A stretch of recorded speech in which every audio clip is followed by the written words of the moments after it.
Hello, ladies and gentlemen, welcome to episode 329 of the Drunk Destina's podcast. I'm your host, as always, Tyler, and joining me with the man, the myth, the legend himself, Sir Colonel Gables. What's up, buddy? Hey, Tyler, I'm doing all right. Oh, man. I'll tell you what.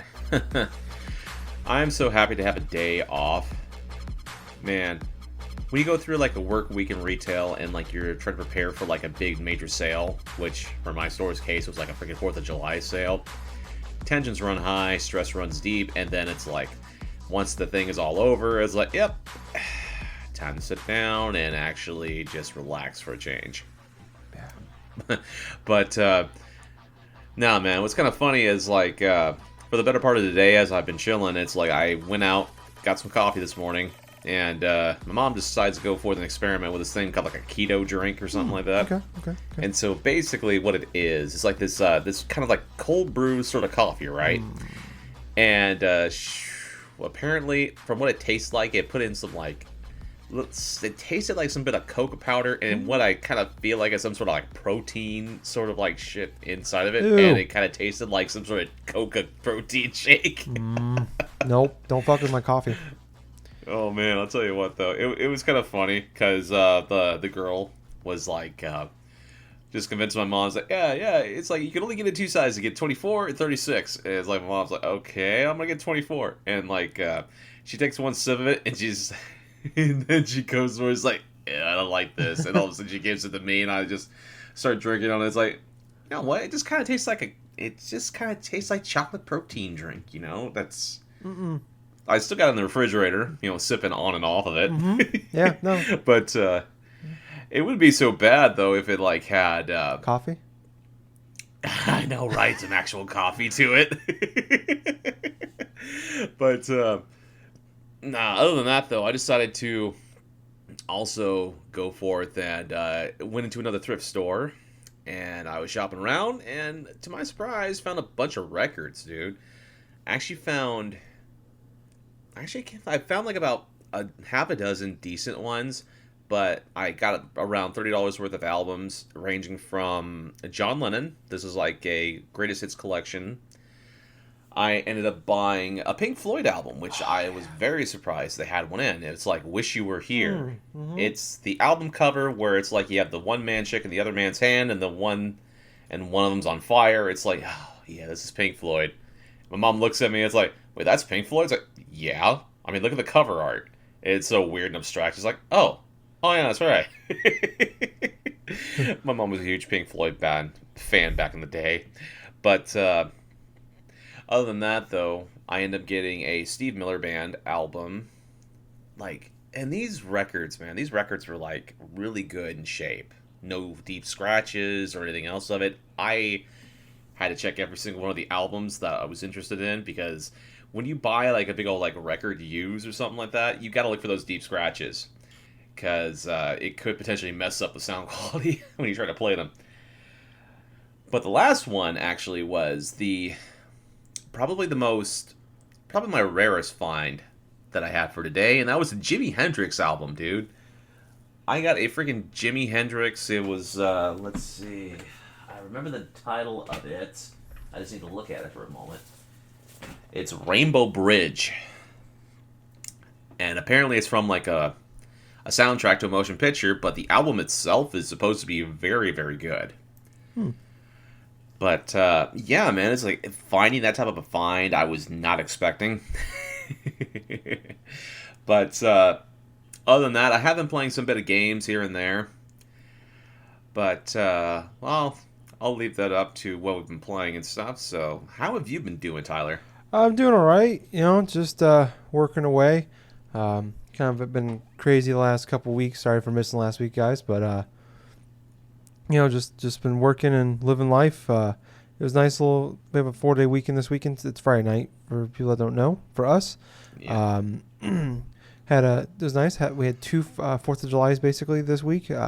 Wednesday we did one with my family, and then last night, Thursday night, we did one with her family. So that was fun. Blew some stuff up. Ate a bunch of good food. It's funny, my sister nearly killed Courtney's two nieces Wednesday night.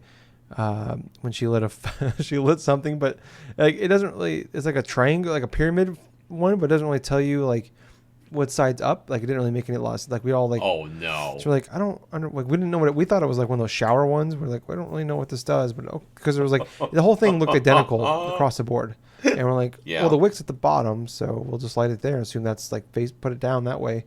Oh, Usually no. how it works. No, this thing shot off, went straight at him, and luckily they. And I haven't. Courtney doesn't know about that part yet because she didn't see this, and I said, don't. And I said, don't tell Courtney. And like, okay, and they didn't, so we're good. But so yeah, that was the next day, Tyler. Yeah, I'm gonna hear about it as soon as this comes up. Yeah, so that was it was fun. And then Thursday night, I about blew up her dad's house a few times, so that was fun too. Got a little crazy with the explosives, but you know things go boom, and sometimes it's never really 4th of July without some of those duds, or not just the duds, but the ones that don't go the way they're supposed to go. Right. You know, you really haven't. It's not really truly a 4th of July until it happens, and you know, yeah, we had a few of those. Some that just didn't shoot the way they're supposed to shoot, and they shot and they went towards the house instead of going up a few times. So yeah, that was fun. Luckily, everybody's okay, I think. Yeah, that's true. What was really funny though is like this one.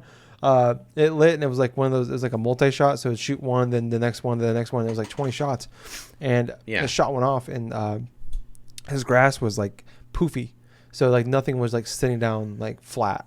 So you had to like be really careful and like make sure it was like sturdy.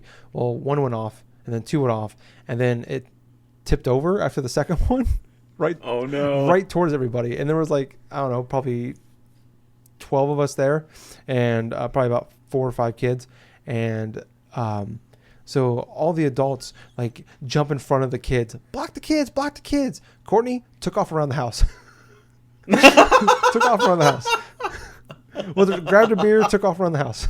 So that was, I'm like, and priorities. I'm like running back to everybody. I'm like, get out of them! Come on, guys, let's go! And they're all just standing there blocking. The kids are sitting there watching it, not moving, and all the adults like have their hands up and they're like blocking with their backs. And yeah, I'm like, I just see Courtney pop her head around the corner. Like, is it okay? So good to know. I don't know what's funnier, like the fact that the grown adults have to just stand right there to shield the kids and not scurry them away to the fucking safety like they should, or the fact that your girlfriend goes for that hides around a corner and stuff's like, hey, you guys all right? I feel like if we were ever be chased by a bear, she'd probably just push me down and then run. I bet that's the most likely outcome. Here, take him. Yeah. He's got a lot more meat on his bones. Yeah. I heard the ass has the most meat on it. That'd be the end of me. So good to know she's useless in a crisis. So yeah, but been doing good otherwise. Been playing some games, which is nice. Which I guess we can segue into, even though I ruined the segue by mentioning the fact there's a segue there. But Gables, we've both been playing the same game. Should we talk about that first, or do you want? Have you played anything else besides Mario Maker? Yes, I have actually. Okay. I have officially finished a lot of the main campaign stuff for Captain Toad. All that's left now is like the bonus stages, but I can tackle that another time. Nice. But at the same point, I got through the main campaign of Captain Toad Treasure Tracker. Nice. All 3 episodes.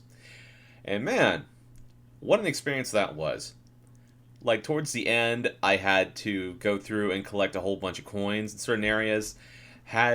On the very last stage, where you had to face off against Wingo one last time, there are not one, but there's 2 spots where there's 2 hidden gold mushrooms that I have to go forth and had to collect, and didn't know where the hell they were at until I had to look up a little video. I kind of had to do that for a couple of the last Pixel Toads, because those were hidden well, honestly. But I have gotten every single Pixel Toad. I had completed every single one of those secondary missions and stuff.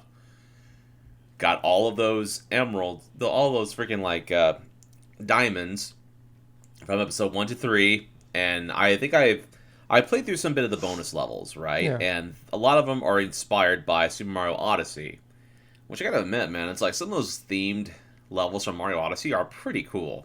They are pretty cool. Yes. They're based upon like specific stages from the Mario Odyssey game, and a lot of them make sense, you know. And when it comes down to it, I will come back to that later, as I've kind of played my fair share of Captain Toad Treasure Tracker. But man, what a fantastic game that is! Yes.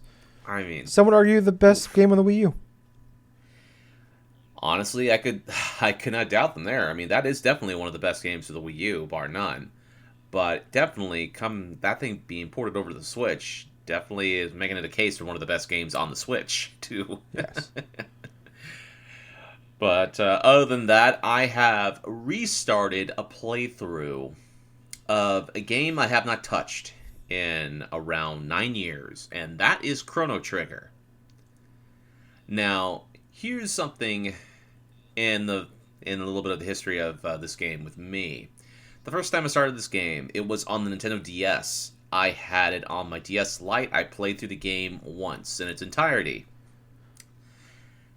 That was such a fantastic game that I still consider it to this day to be my absolute favorite game of all time. It had that much of an impact, and I remember so much about it, but at the same time, 9 years later, I just had a craving that I just wanted to play it. You know, just randomly. So I started it up. I am not too far into it, but I am playing it currently on my 3DS XL. It definitely has the same impression. It's leaving me with the same impression that I had when I first played it. But oh my gosh, that game's combat, the music, everything else about it is just phenomenal. I mean, case in point, phenomenal. If even the listeners have some bit of interest in playing this game, Chrono Trigger, if you have a 3DS, track it down. I don't care if you got to pay like about $20, $50. I don't know. Not even too sure how much the game is worth right now in terms of a DS port. But stay away from the Steam version. Mm-hmm. That's got bug issues. Don't even bother if you have like, say, a PlayStation 1 or something, because that's got load issues. But the best definitive edition is for the Nintendo DS, because it's got extra missions to it, and the combat and everything else has been redefined. It's actually an improvement up on the Super Nintendo original, in case of like dialogue from translation issues, and also in terms of new abilities and new other features as well. But it's just one of those few RPGs that I played through back in the day, which was very fantastic. And now playing through it again and watching one of my favorite Let's Players play through it again, Chuck Conroy, man, that game is special. It is definitely special.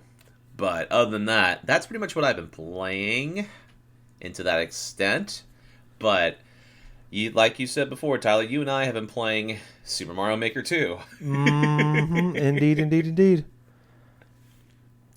So what's your initial thoughts so far? Oh, boy. I like it a lot. Oh my god. So I was telling Gables for the show, I started playing Metro Exodus like last Wednesday, and I played a couple hours of it, and then Mario Maker 2 came out, and I haven't touched it since. So that should tell you how much I'm liking this game, even though I'm really enjoying Metro Exodus, to be fair, so far. But yeah, anyways, I'm really liking it. I haven't done any of the co-op stuff. I haven't done anything on the Trading Online. I heard it's not great. I haven't. That was like last weekend. I haven't heard anything since then, if it's improved or not. But just going in and check out the levels. There's certain things I still don't like. I don't like the naming convention, the code convention, and things like that. The layout of everything could be better. But I really like how much easier it is to find like new levels, and the fact that like all the levels, like when you go in there and look, like I don't know if people are making less of them or if people aren't playing them as much or if the algorithms change, but I don't see those stupid like don't press any button levels as much. Like I've seen like 3 of them since this game came out. I don't know about you, so I'm really liking that. It's so refreshing, like, and just playing all these levels. have been great. I've been finding constant, like I'll sit down and play it for like a half an hour or so every day. And there's obviously some duds out there, but I'm going through. I played a bunch of the popular, like the most popular ones or whatever. But I like when you just go like the new courses, and I'll just sit there and scroll through a bunch and play some of those because I've found some really. I've talked about before. I'm not a big 2D Mario fan. I love the 3D ones more. But I've it's been really refreshing. I found a lot of really great levels. I legitimately scared Courtney for the first time. Last Saturday when she watched me try to play a level from this guy from Japan made. And after the 45th minute and 200th death, I finally made this one jump that I could not get to. It was like 30 seconds in the level, and I was just going nuts. She's like, "You're gonna beat this level. You're not gonna stop." Because I play like a game. I play like a part for like, like 10 deaths, and I just give up. And she's like, "You're gonna beat this one until you're not gonna stop until you beat it." So I finally beat it, and I was just like,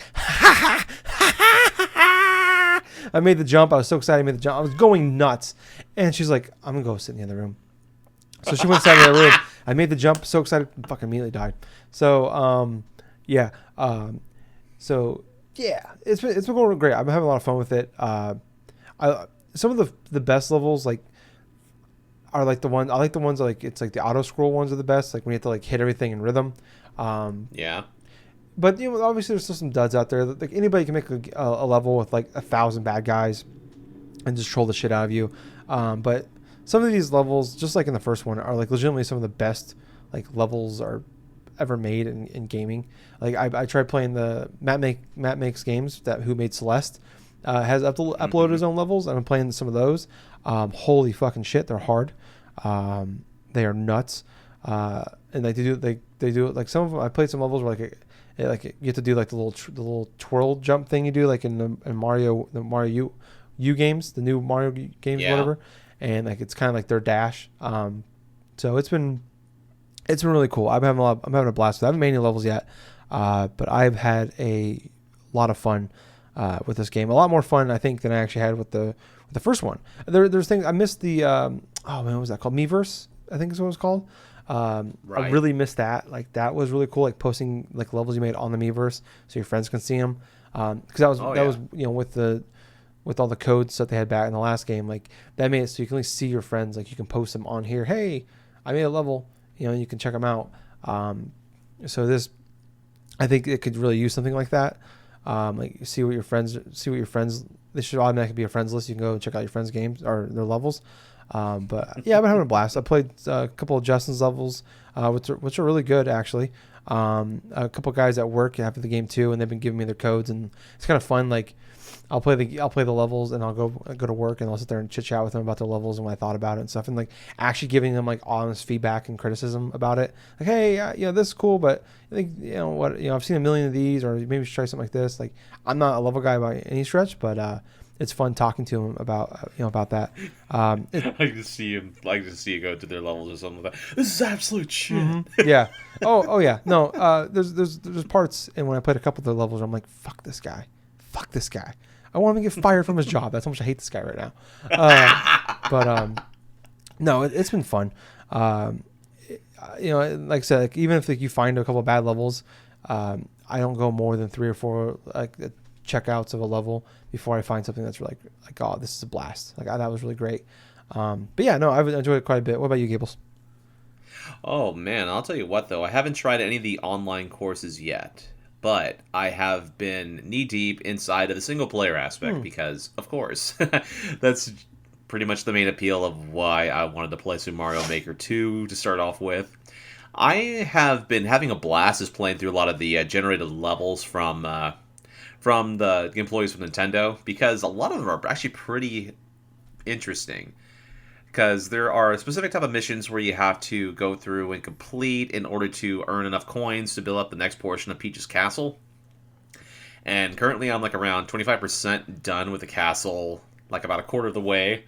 And I have so far passed like a level or two or something where I haven't had to jump at all. Like I couldn't jump or any portions, so I had failed the mission. I've done that. I've actually gone through a stage where I have ridden inside of a dry bone shell across this pool of like toxic waste and stuff like that, and that if I touch it, I die. So it's like I had to go through and try to dodge like these home-seeking like freaking bullet bills and all this other shit to try to get across and do this and do that. I've came across a level where I've had to find all these various keys inside this like ghost house and stuff, to where I had to collect as many of them as possible in order to get like some of the better like endings and bigger rewards. And I'm finding like all except for like 2 keys, and it's like, okay, I got to finish this level. It's like, oh man, and there's more secrets to it. And it's just been a blast because these are user created levels from Nintendo employees themselves that have the in-depth feel of a legitimate Mario level, to an extent where it gets pretty creative, like how you have to transverse and how you can actually solve some of these courses. Let's see. I've seen some bit of usage from Yoshi and stuff. I have literally been confused about a couple times while going through some of these ghost house levels, but overall, the game design, the bit of the 3D world stuff is really fun. I mean, the 3D world stuff, I was amazed how well it adapted to a 2D perspective in that case and scenario. But it's kind of funny playing as Cat Mario and then just doing like the same moves and this stuff, and then being able to like deflect bullet bills inside opposite directions and stuff. Like there's this one level that introduces all the whole Cat Mario stuff, and then you had to get the Cat Mario power up and then try to beat a bullet bill, just paw at it, right, in order for it to turn direction, in order to take out some bit of like these stone platforms you can't go with. Oh man, speaking of platforms though, the Koopa Clown car is a lot different in this case, where you can actually power it up like with a fire flower or some sort of stuff, and it actually can shoot like fireballs and stuff in order to destroy certain platforms. So you can get like a couple different things, like say more coins, like more different types of areas that didn't have access to before. It's just some creative ideas I'm seeing being tossed around. It's really fun. I mean, I haven't went into any of the lessons yet or any other types of stuff, but there is so much depth to this game, Tyler. There is more depth to this game now than there was in the original Mario Maker. Because not only do you have like a solid single player stuff so far, but you also have the Yamamoto or the Yamauchi or whatever the hell type of pigeon course stuff where he gives you advice and all that stuff, and then you have like all the other like online stuff. I mean, this game is definitely awesome. It's definitely up there with some of the best games I've played this year. Mm-hmm. Quite easily. But oh my gosh, there's really not too much else I can say about it right now. I mean, I still need to play more of it. I've only been chucking away maybe a couple levels a night, but oh man, I just want to dig into this game deep. It's just that type of game where I know I'm going to get lost in it. So deep. Yeah, definitely. I mean, I haven't played as many games at this point in the year as I usually play, but it's by far the best game I played this year. Same. It's same with me. Yeah, so I'm shocked because this is a game I thought I was going to have like... I've done this a lot with Switch games, and since it came out, where like, it's fun for like a weekend or something, and I never played it again. I even did the last Mario Maker where like I bought it and I played it for like a week or two, and it was fun, and then I just stopped playing it. So I'm hoping, I don't think it's gonna be like that, especially with having Courtney around, and like her nieces and nephews came over last weekend and came over earlier this week, and we were playing it, and they were watching me play, and they were playing some levels too.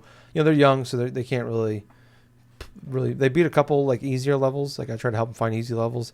Right. Just like I think that's endless gameplay for us there. Like it's just like, hey, here you go. Like, and if like if they spend a night, like here's Mario Maker, we can go to bed or go watch a movie in the bedroom or something like that. So it's perfect for that.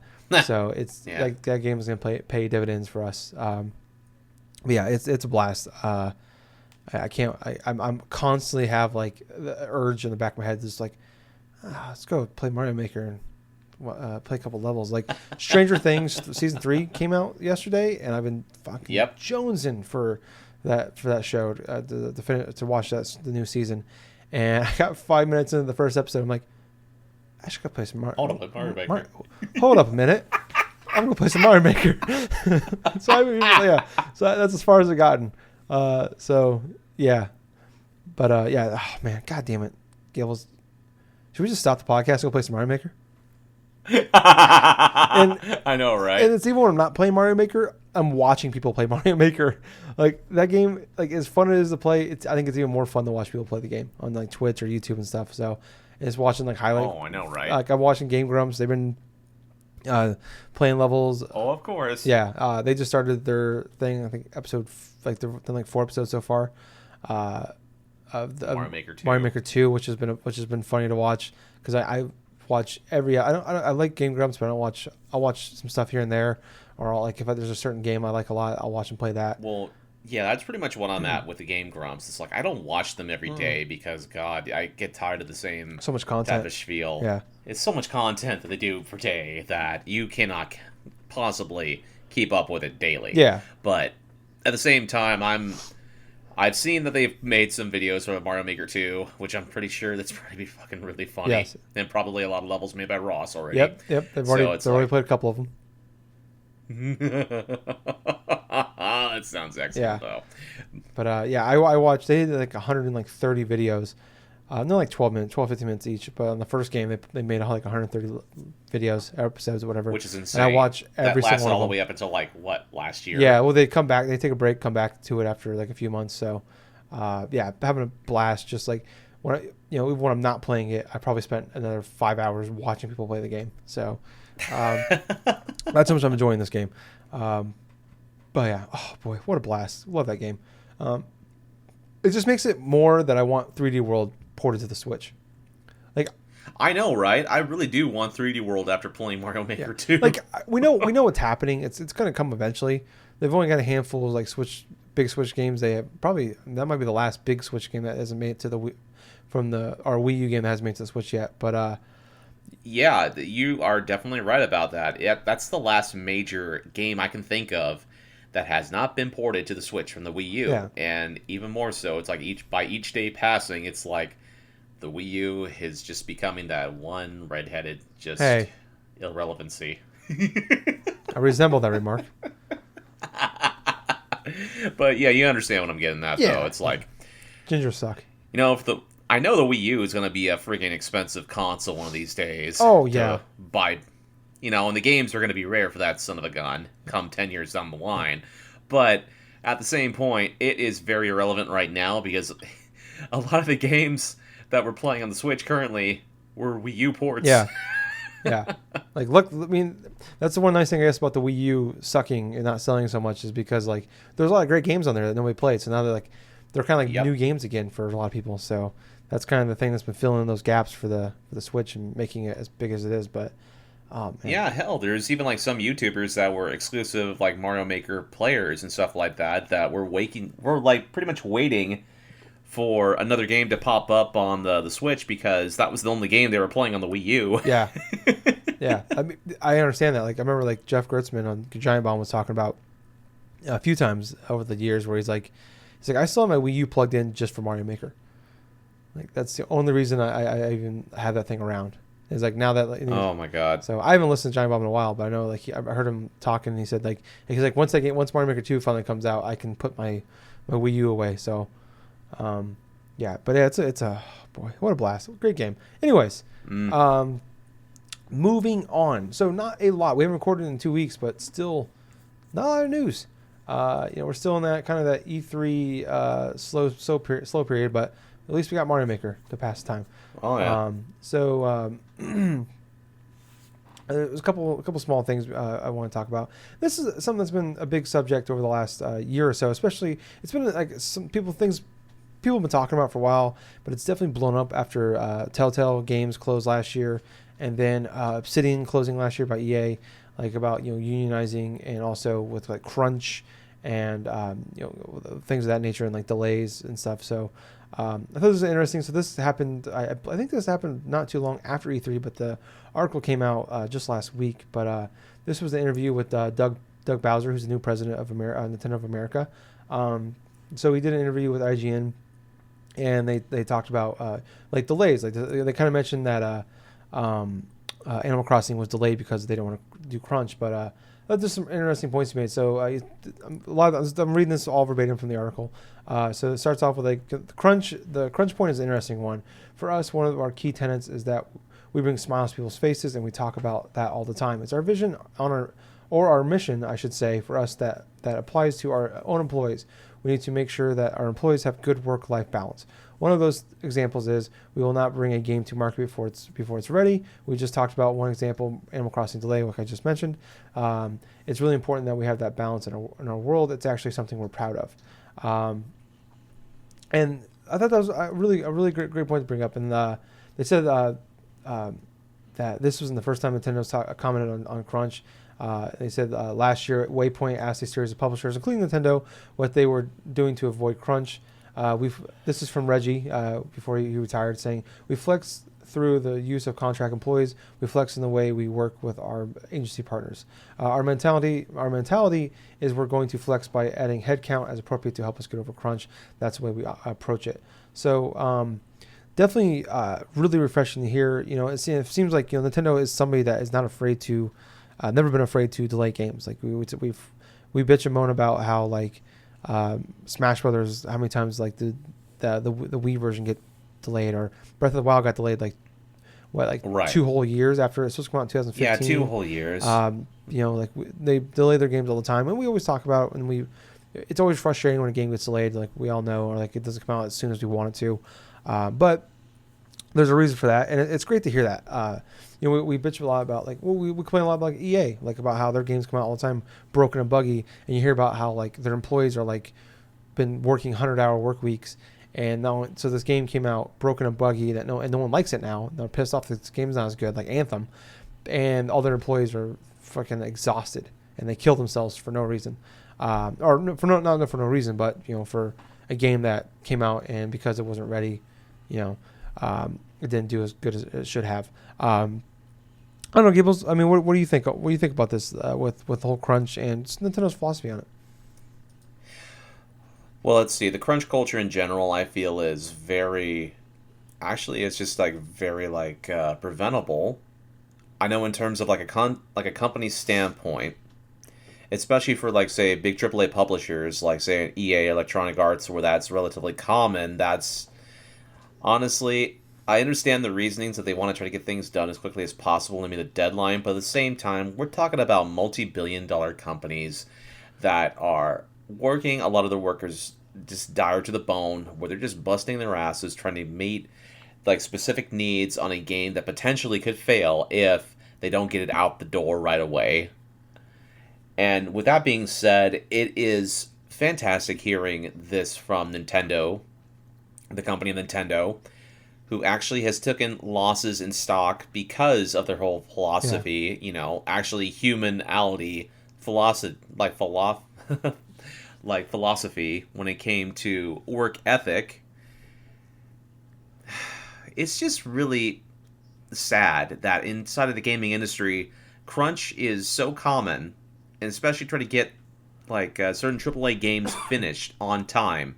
I mean, the big example that we've had in the past couple of years is Red Dead Redemption 2, and how the workers of that game were under such dire deadlines they had to take they had to work 12-hour days, and work about 60 to 80 hours a week or whatever the hell, or even longer for some. Same thing it can be applied for people working in BioWare and stuff on Anthem. And we all know how much of a train wreck that damn game was, and that was because yeah, it still is, man. And there's hardly any type of interest in Anthem. And that's partially due to EA and its philosophy on shoving games so quickly out of the door, even when they know it's not ready, because they want to get some sort of incremental change, like some sort of incremental profit or something from it. Which, you know what, they probably are not going to be getting anytime soon, because they are the ones responsible for how terrible Anthem has gotten. Not the people of BioWare, but Electronic Arts themselves, for instilling that type of crunch culture, the whole crunch culture stuff in and of itself.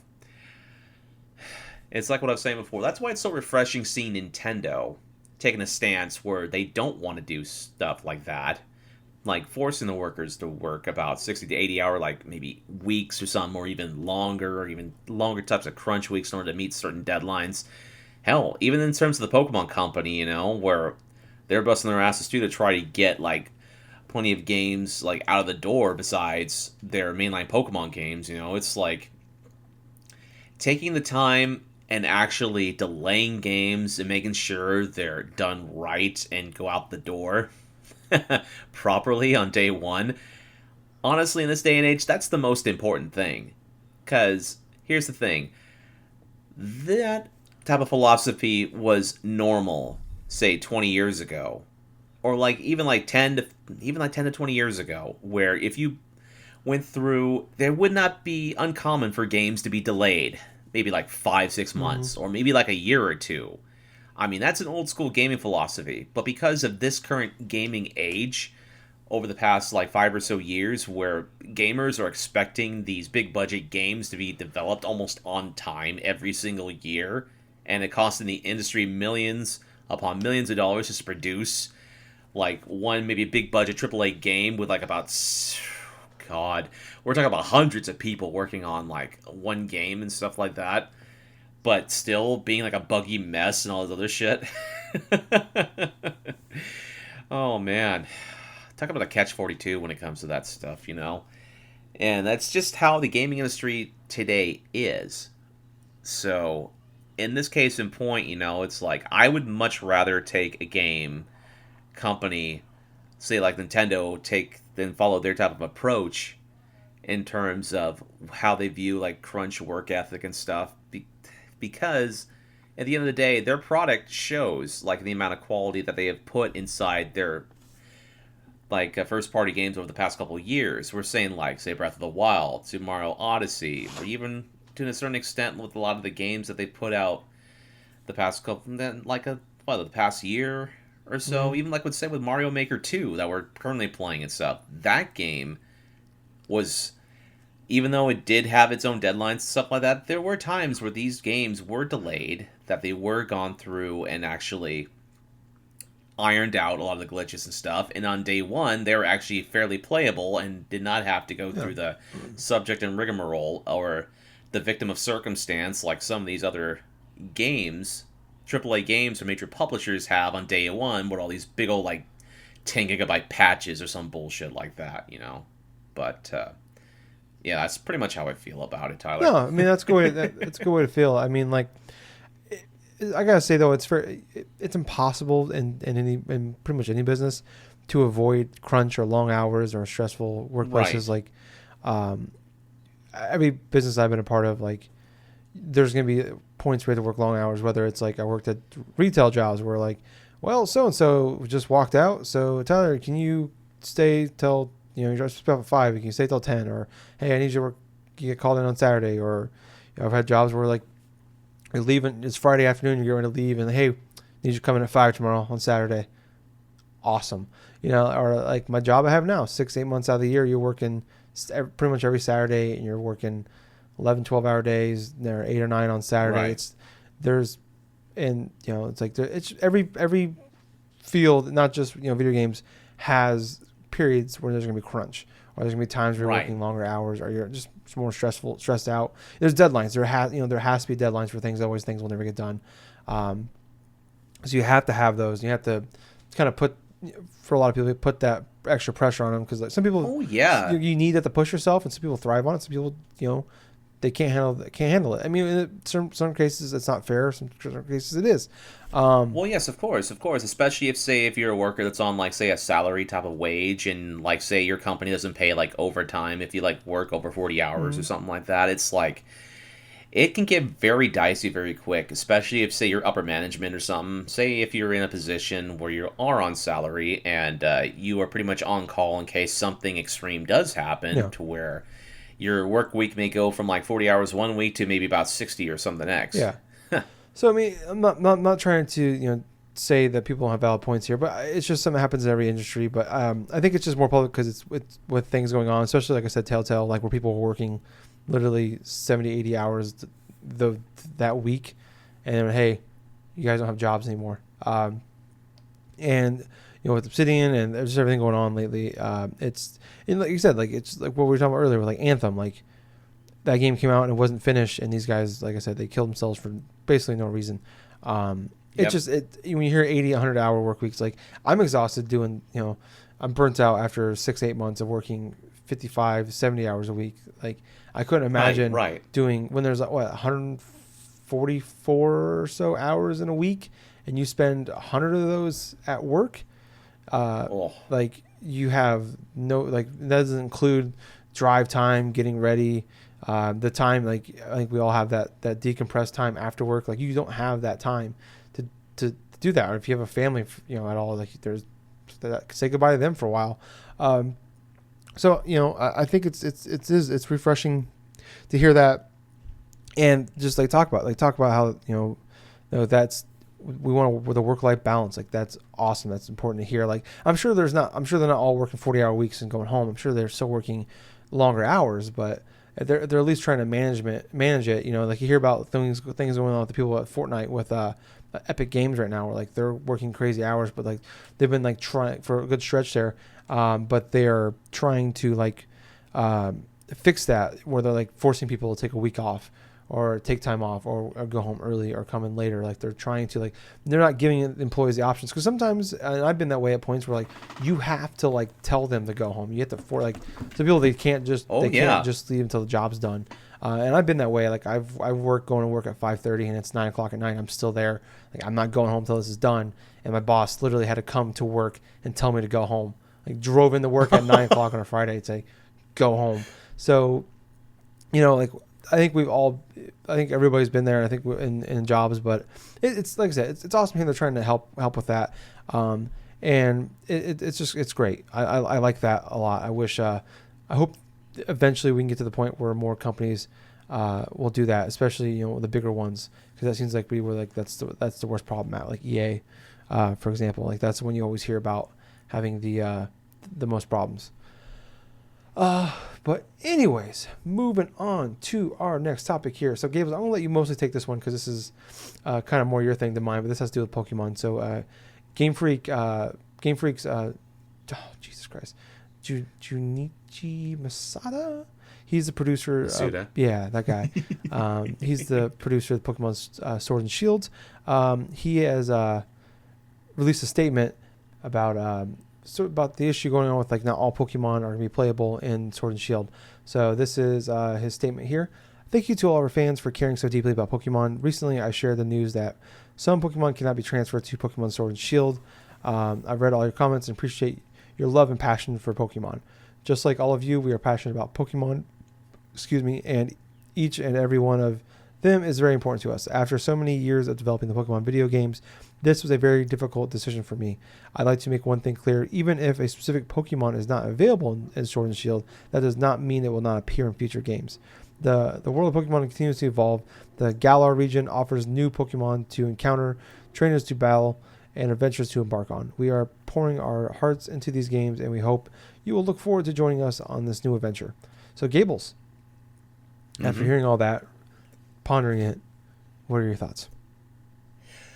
Well, let's see. For one, I do appreciate that the Pokemon Company and especially Junichi Masuda is actually addressing the fan base directly in regards to the whole National Dex stuff. Which, you know what, that just shows that if the fans do make enough noise and stuff, the company will listen and actually respond accordingly in response to what many of the Pokemon fan base is feeling right now, which is equally parts kind of betrayed a bit and also a bit honestly, still kind of in a bit of a rage over this kind of news with it. But at the same time, it's like they did a great. I think the Pokemon Company, especially Junichi Masuda, made a great job in addressing the initial thoughts and feelings. Because they deeply care about the stuff that they create as well. In terms of the Pokemon they've created, the whole adventure stuff that they've ended up making over the years and stuff. But what kind of thing I take issue with is the fact that it does not mean say. Then this is the specific statement that he did say in his. And Junichi Masuda made in this statement where it's that it does not mean there's some Pokemon that appeared in Sword and Shield, that does not mean that they won't appear in future games. It's one thing in and of itself just to say, okay, you know what?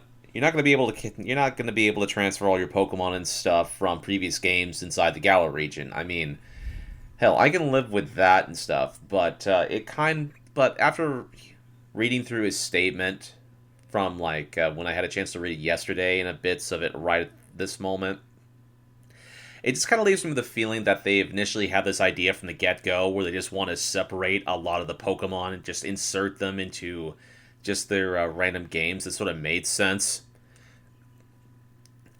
Which, in and of itself, I can understand why, but still, it's still kind of completely shitty because of the fact that even from the mainline game since the original, you've been able to at least go forth and theoretically go through and capture each creature and then transfer them to each subsequential version. I know from the first two generations it was kind of impossible to transfer to Gen 3, and that's kind of how it led to the whole aspect of trading your Pokemon from Gen 3 all the way up to about Gen 7 and stuff. But even so, with the whole news in and of itself from with the whole National Dex stuff, it still kind of reminds me of history repeating itself, from the aspect of Gen 2 to Gen 3, and now it's from Gen 7 to Gen. It's pretty much from Gen 3 to 7, all the way up to Gen 8, where it's everything else is just kind of cut in between, personally. In of itself, I'm happy that he made the statement, but at the same time, I'm still kind of left pretty disappointed by the news that, hey, they're not even going to be doing a patch or anything. They're just going to go ahead and just keep continuing doing as they're doing, with their own vision and stuff. It doesn't mean that I'm not going to be... It does not mean that I won't be playing Sword and Shield. At the same time, though, I'm going to be equally more... critical, though, in terms of their future games, considering that now they've consolidated the monsters that I could have originally had playable inside Sword and Shield, potentially be added on to, say, a future release, potentially. Let's think of it this way. And here's an example that I'm personally thinking of.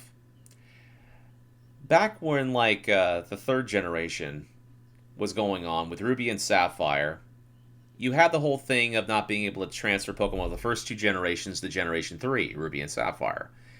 Well, they came up with their original games, Fire Red and Leaf Green, which were remakes of Red and Blue, respectively. And then afterwards, they had their third game in the series, Pokemon Emerald, which you were able to transfer the Pokemon from the first couple generations into Pokemon Emerald. I kind of get the feeling that this is going to be sort of similar to the same thing happening right here, where already you got Let's Go Pikachu and Let's Go Eevee, and honestly, you could probably transfer those Pokemon. Honestly, you probably can transfer those Pokemon and stuff to Gen 8, I'm suspecting, because it looks like a lot of the 151 original Pokemon are able to be transferred to that region. But it kind of makes me think that they're going to do something similar from Ruby, Sapphire, and Emerald here for Sword and Shield, where eventually there's probably going to be some sort of third game to the series, which is probably going to have a National Dex to it. But that's just speculation on my point. At the same time, it just sucks that Sword and Shield, you're not able to have all the Pokemon that you want, to try to do what you want. But, you know what, that's just the breaks right there. For honest, to God fans that want to play the games the way they want, it's kind of sad, but at the same time, if Sword and Shield ends up becoming a fantastic game or anything regardless, I mean, hell, I'll still play it. But, yeah, that's pretty much my initial feelings of that. Okay. I like I said, we talked about it a couple weeks ago. I don't really have too much to add. It sucks that they're not there. It definitely for me, like I said before, kind of takes some of the wind out of the sails for me of wanting to play that game. My overall excitement for it was fairly low to begin with, and I like I said, they haven't mentioned who's not going to be in there. Depending on who's not going to be in there, could really affect it. Right. I imagine they're going to have all the starters: Charmander, Bulbasaur, Squirtle, and all of them will be in there. But I don't know. The one I only know a quarter of them really well out of the 800 and so. So you find out Yeah, even for an example, we saw Charizard inside the freaking Nintendo Treehouse like trailer actually for the Nintendo Direct actually. Now that I think about it. Yeah. So yeah, I imagine that the big ones were going to be in there, but it does suck to hear that once again that they're not going to be in there. But I don't have too much to add. It's not my field, but yeah, it sucks. I understand the disappointment for everybody involved. But moving on to our last topic of the show, real quick. So Remedy, their game comes out in August, called Control, which I'm really looking forward to. And they made what's that game called? Quantum Break, I believe was that them? Yes, that was them. Yes. Great game, really underrated game. If you have an Xbox One or you can play it on your PC, check that out. It's on Game Pass. But one of the most underrated games that came out. I think I want to say 2015, maybe. Yeah, that sounds about 2015, right. 2016. But yeah, really great game.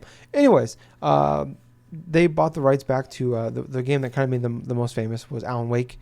I want to say in 2010 or 2009. Anyways, really, really good game. I remember it actually was like our first, we talked about like one of our first episodes. So much so that Gables Yep. pissed off Jake, the Into the Darkness thing. So that was a lot of fun. What was that American Nightmare? But anyways, they bought the rights back to it. Microsoft owned the rights to it, and they just they did like a DLC thing for it, and they did like the standalone DLC it was just okay. It felt like it was just kind of a Alan Wake light kind of thing. It was just like it's more of it, but it's not. It's just kind of there. But anyways, so they bought the rights to it back. I personally am really excited about this. I'm hoping I've wanted a second Alan Wake game or more Alan Wake. I mean, at least like up-res it and re-release it to the current gen or something. Because that game was speaking like of underrated games, one of the most underrated games of I think last generation. Did not. I think it sold well, but it could have. It was a lot better than I think the fanfare it gets. But I don't know, Gables, you played the Alan Wake games or not? Have you? No, actually, I've never played Alan Wake. I've actually have the game on Steam, but I never really touched it. But at the same point, I'm very excited that Remedy got Alan Wake back. That IP is definitely has a lot of possibilities to it still. Mm-hmm. And I'm kind of wondering, like, if they do end up reporting this game, like, what systems are they going to be bringing it to? Could they just be doing a re-release, say, on the PC? Could they be going through and, like, maybe releasing potential ports, say, on the PS4 or Switch? I mean, that would be excellent, Well, regardless of which. yeah, because Quantum Break was Xbox exclusive. Alan Wake was Xbox exclusive. Control's coming to everything. So I imagine they're their own separate company. They're not owned by Microsoft. So I bet this will probably come to everything, especially if they're buying away from Microsoft, which I'm stunned about. It's we talk about a lot about how Microsoft, they don't have a lot of big exclusives, a lot of big IPs, and definitely things are changing here with all the companies they purchased over the last couple of years. But this felt like this game already kind of was somewhat established, and I'm shocked they just never got around to getting a second one out there, especially this generation when they can really use some more firepower. But obviously it's too late now. The generation is basically over. They're working on Control, and they don't own the rights to it anymore. So I don't know. I'm glad to hear this. That gives me hope that maybe the franchise isn't dead. At the very least, if we can just get, if Ghostbusters can get remastered this summer and come to all the consoles, why can't we get Alan Wake? Yeah, true, right? Even though Ghostbusters was a fine game. It was a fine 7.5 out of 10. Fine game. I'm actually kind of looking forward to that game. I think it's only like $30. So the Greg Millers of the whole everybody is looking forward to the remake of this pseudo Ghostbusters 3 remake. Yeah. Hey, it was a good game. It's not as good as he sells it to be, but it was still a good game. As someone that grew up loving Ghostbusters, it definitely hits that pulls out right heartstrings. But yeah, give me the Alan Wake remaster, and I'll be content for now. But yeah, I think, guys, that's going to wrap up the show this week. Thank you so much for listening. If you want to hear more from us, we have a Facebook page and group, Drunk Dash Nerds. Like, join us on there. On Twitter at Drunk Nerds Pod. Follow us on there. On twitch.tv/Colonel Gables. Give him a big old follow, please. Really appreciate if you did that. On YouTube, Drunk Dash Nerds. Subscribe, please. Give us a big thumbs up on our podcast. iTunes, Drunk Dash Nerds Podcast. Subscribe. Leave us a 5-star review and a comment. And on Spotify. Check us out over there. Follow us there, please. And if you guys know how the review, if there is a review process at all, give us the highest marks you can give us. Really appreciate it if you check us out in those places. And thank you guys for making June our biggest downloaded month ever.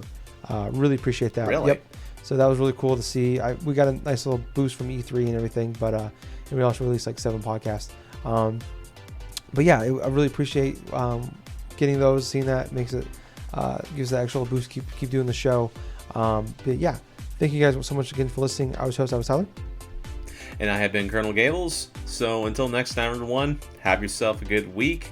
And most importantly of all, thank you for listening to another fun-filled episode of the Drunk Dash Nerds podcast. Hey, Gables. Yep. Too sweet. Too sweet. Bye, guys. See ya.